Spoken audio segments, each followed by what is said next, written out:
MTN. Everywhere you go. He started creating the Dangote empire straight out of college. Today he's the largest producer of cement in Nigeria. His empire includes production of sugar, rice, pasta, and diesel, all things that people just can't live without. Through pure determination and hard work, Aliko Dangote is now placed number 51 on Forbes and is considered the richest man in Africa. We got some young aspiring moguls from all over the continent to sit down with the man. Let's meet our 5 panelists. I'm JJ Ayodele. I'm an MBA student and I'm from Nigeria. So I'm currently studying at New York University Stern School of Business, focusing in finance and entertainment, media, and technology.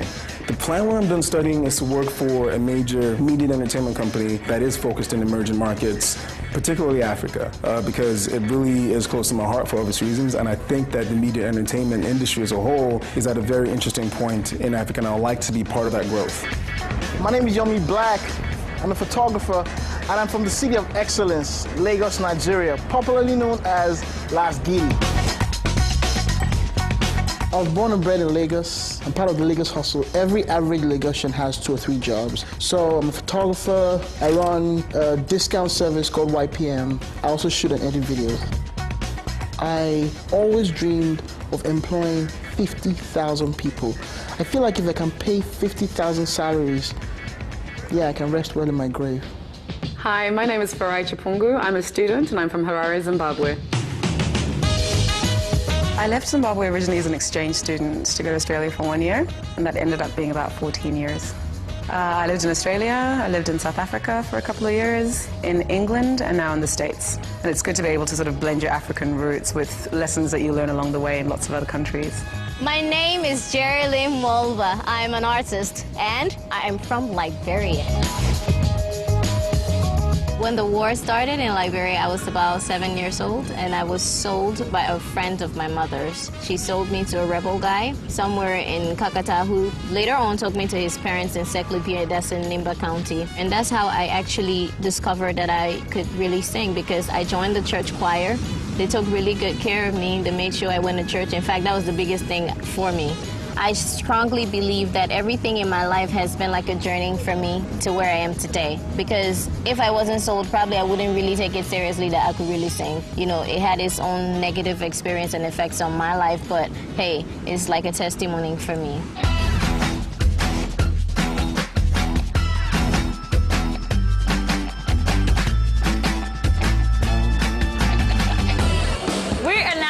Dangote headquarters. Alhaji Aliko Dangote has agreed to let us into his private office for this interview. So let's go meet the richest man in Africa.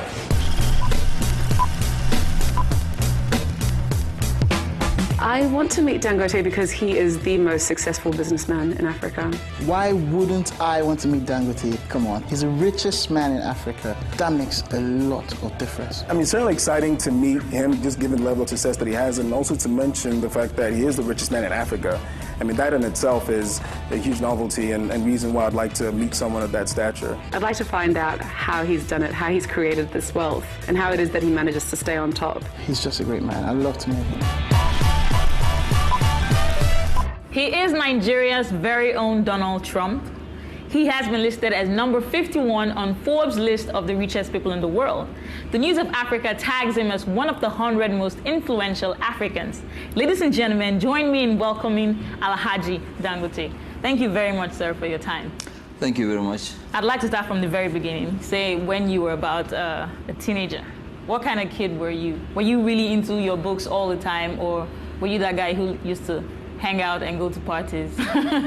Not really. Well, you know, I used to, you know, be a little bit naughty, you know, with a few friends, yes, you know, but, well, you know, I wasn't really mixing with bad guys. I'm always within my own, either relatives or, you know, family, friends.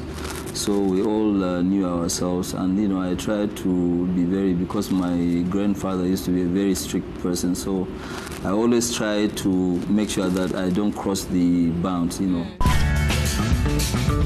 Most of the people that I hang out with in the UK or the United States that happen to be African have a sense of high potential as to what the country can actually afford, and also in terms of lifestyle as well. And I think what kind of helps that is images they see with regards to music videos and artists that are coming out of Africa, and they're starting to see a different side of Africa, which is actually what piqued my interest in terms of seeking out summer internship opportunities in Africa versus the United States. Did you ever think you'd be the 51st richest man in the world and the richest man in Africa? And how does that feel? Really, no, not at all. You know, I've never really even thought of making it to the Pops list. That is to start with. But, you know, I'm really grateful to God that I'm there. But, you know, it is also tough to be there. When you are there, then you really, really have to make sure that you don't get thrown out of the list. And what would you say the key secret to your success has been? Hard work. I believe that, you know, we're a very focused company. We don't really go into things that we don't understand. You know, any business that I don't understand it well, I don't do it at all. And that's really why, you know, why we're successful. Mm-hmm. So you talked about hard work. You know, some rumors out there that you work very long hours during the day, in excess of 12 hours a day. So how do you balance both your professional life and your personal life? To start with, I don't really work 12 hours a day. I think I work at least 18 hours a day. Okay. Wow. Yes, I do. I do. Okay. I do. I mean, you know, on weekends, I don't work at all. Okay. I was fortunate to participate in an Idols West Africa competition, and that really launched my career as a professional singer.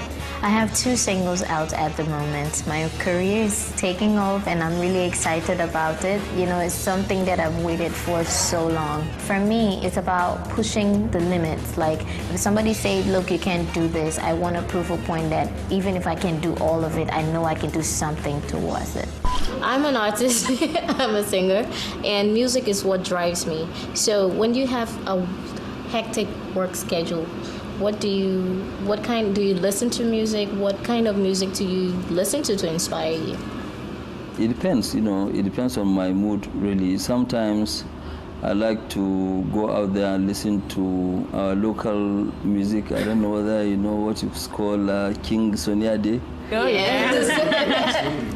There's nobody in this world that doesn't really like to hear music. I'm sure even the late Osama, I'm sure even as fanatic as he was, I'm sure he was listening to music. Yes, you know. When I'm done with Harvard, I think coming back to Africa is a fantastic approach.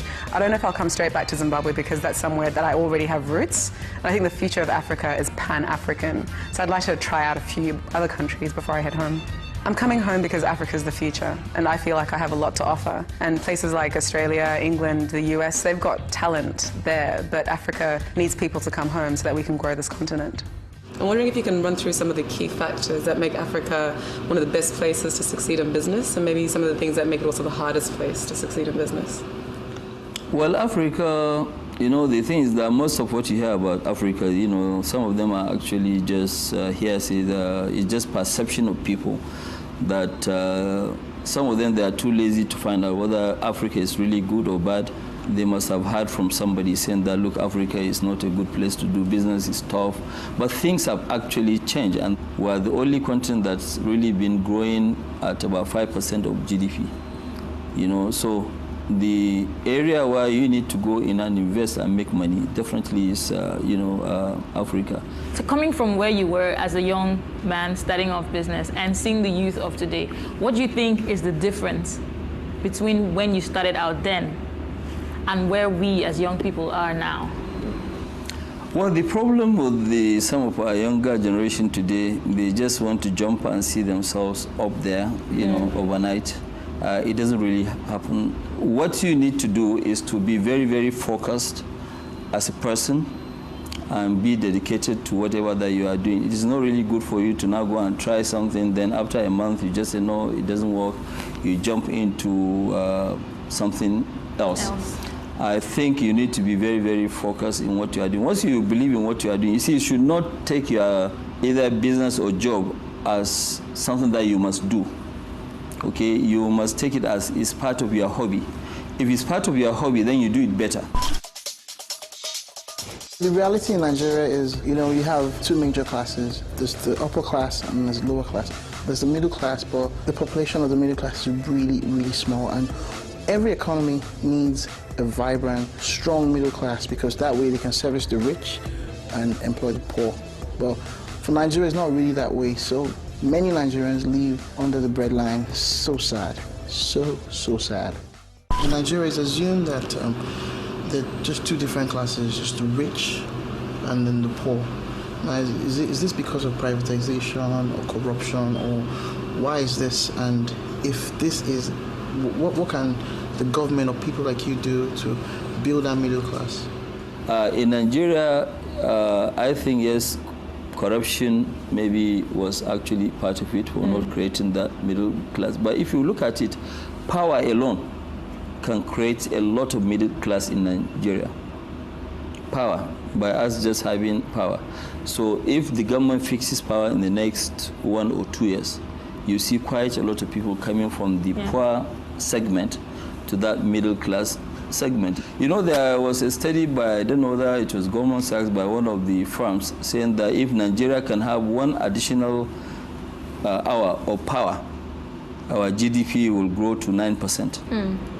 The potentials here, they are enormous.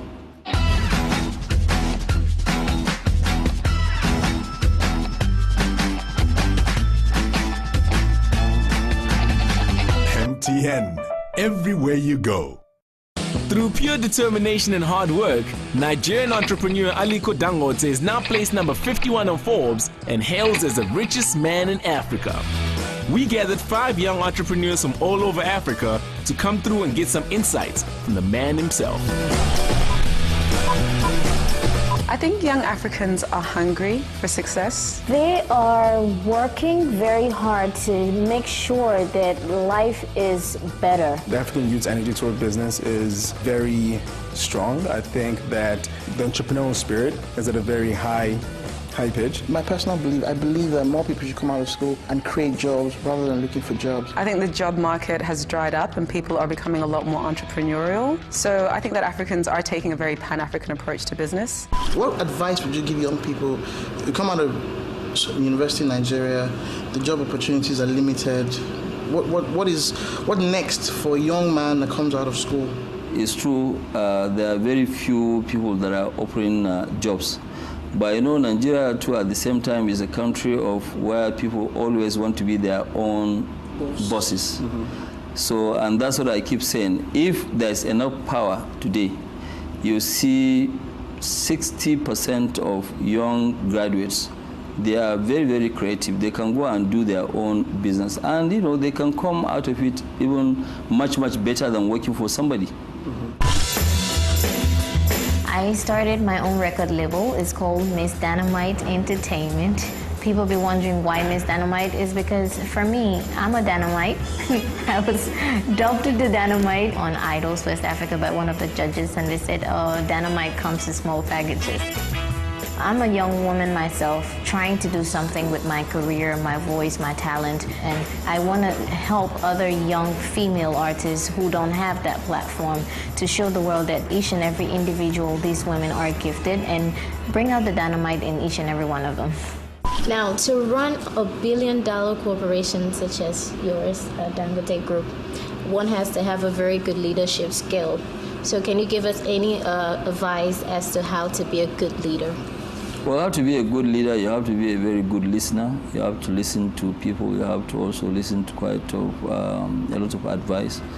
You have to make sure that it is not what you tell people to do. You have to, crack your brains and have quite a lot of what you call advice from your own team. It has to be a teamwork because there's no way you can make it as a person without a good team. Dangote is everywhere. Sugar, cement, and he has the largest market share. So obviously it's difficult for a young company to break into that market and sell sugar to Nigerians or cement or any of these products because Dangote is so huge and massive. We need that monopoly to be broken. so that more people can get into the industry. It's competition. I mean, sugar price in Nigeria is determined by Dangote. If he decides to take it up, fine. If he decides to bring it down, that's fine. So it's just basically the god of all these products. This news that Dangote has monopoly over everything and there's no competition, which is not healthy for the country. What's your opinion on that? Well, you see, the problem is that it's not the question that Dangote has monopoly. Dangote does not really have any monopoly. The difference is that we are a company that actually believe in Nigeria. And because we believe in Nigeria, we always go out there and invest heavily, you know, whereas other people are watching. But as soon as now it gets to a certain point, then people will start screaming, talking about monopoly. There's nothing like monopoly, because there's nothing that we do that we're the only ones doing that product, be it cement, be it flour, be it anything. And the laws are the same. You know, government will always bring regulations that will affect either Dangote or it will affect any other competitor of Dangote. So there's no difference at all. It's not the question that, no, yes, it is a monopoly. It looks like monopoly because people are not investing. If you don't invest, you will not be forced to participate. But if you invest, then yes, it means that, yes, you know, I mean, it is a fair playing ground where if you decide today as a Chinese company to come into what you are doing, we don't have any powers to stop you.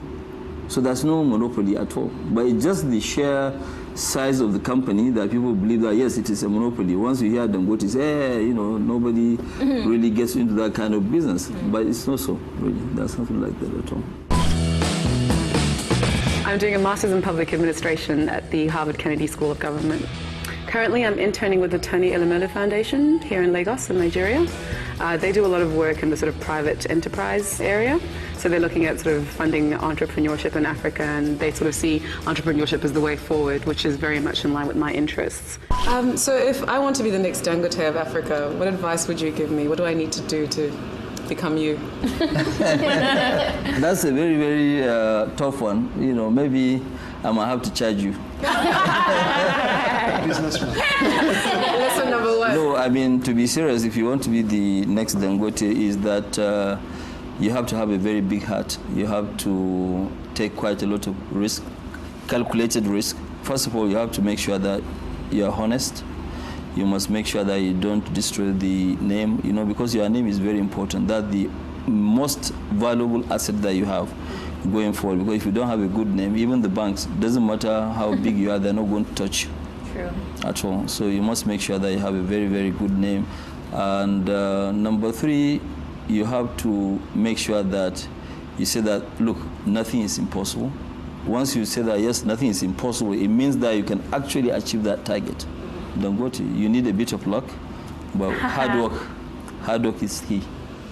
And what continues to drive you? If I had billions and billions of dollars in my bank account, I might stay in bed one day, but you're still working 18-hour days. So what is it? But why would you like to stay in bed? You know, I mean, because I've made it.